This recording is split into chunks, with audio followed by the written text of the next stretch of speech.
madaxweynaha jamhuuriyadda federaalk ee Soomaaliya mudane Maxamed Cabdullaahi Farmaajo ay wehelinayaan abaanduulaha ciidanka xoogga dalka Jenaraal Cabdullaahi Cali Caanood taliyaha ciidanka asluubta sareeya guud Bashiir Maxamed Jaamac Bashiir Goobe iyo saraakiil kale ayaa kormeer ku tagay kulliyadda Jaalasiyaad oo ay xarun u tahay ciidanka Burundi ee qaybta ka ah howlgalka nabad ilaalinta AMISOM ee Soomaaliya. madaxweyne Maxamed Cabdullaahi Farmaajo ayaa cutub ka mid ah ciidanka AMISOM ee Burundi salaan sharaf ka qaatay wuxuuna kulan gaar ah la yeeshay wakiilka midowga Afrika ee Soomaaliya Mr Francisco Jose Madiera iyo saraakiisha ciidanka Burundi ee saldhigga u ah kulliyadda Jaalasiyaad. madaxweynaha ayaa ka xog wareystay xaaladda xerada iyo dadaalada ciidanka Burundi ay wadaan kaasoo ku aadan howlgalka dowladdu kula dagaalamayso Al-Shabaab.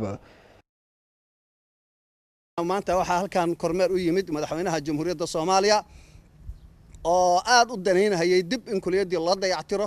dayactir weynna lagu sameeyo dibna loo soo xareeyo dhalinyarada Soomaaliyeed oo saraakiil noqon doonta ciidamadan hogaamin doonta lagana faa'iideysto saraakiishii hore aqoontoodii waayeelka noqotay aqoontoodii looga faa'iideysto kulliyadan yaa maanta halkan soo kormeeray wuxuuna waayaha kan madaxweynuhu ku howlanaa dib u dhiska ciidamada soo celinta kulliyadihii iyo dugsiyadii tababarka ee ciidamada. kulliyadan sanad kasta waxaa ka bixi jirtay leyli saraakiil Soomaaliyeed oo maadooyin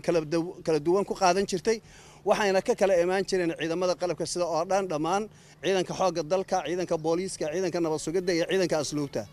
takhasusyo kala duwan iyo markaas si kala aadi jireen markay 2 sano oo tababar ah halkan ku dhameystaan waxaana inta badan ka soo bixi jiray saraakiisha ciidanka dhulka gaar ahaan ciidanka lugta taangiga gawaarida taangiga artilleriga iyo qaybaha taakuleynta sida sancada isgaarsiinta caafimaadka gaadiidka iyo wixii la mid ah. wakiilka midowga Afrika ee Soomaaliya Mr Madiera ayaa madaxweynaha Soomaaliya ku sheegay inuu yahay mas'uul ay ka go'an tahay dhismaha ciidan xoogan oo dalku yeesho iyo in la soo afjaro kooxda Al-Shabaab.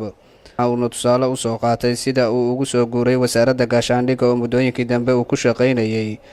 kulanka marka uu soo idlaaday madaxweynaha ayaa kormeeray qaybaha ay ka kooban tahay kulliyadda Jaalasiyaad wuxuuna ku ammaanay ciidanka AMISOM siday xilli kasta ugu heelan yihiin dowladda inay ku garab siiyaan dagaalka Al-Shabaab ay kula jirto. madaxweynaha jamhuuriyadda federaalk ee Soomaaliya Maxamed Cabdullaahi Farmaajo ayaa dib ugu laabtay wasaaradda gaashaandhigga oo uu saaka dib uga bilaabay howlihiisii shaqo maalmeed.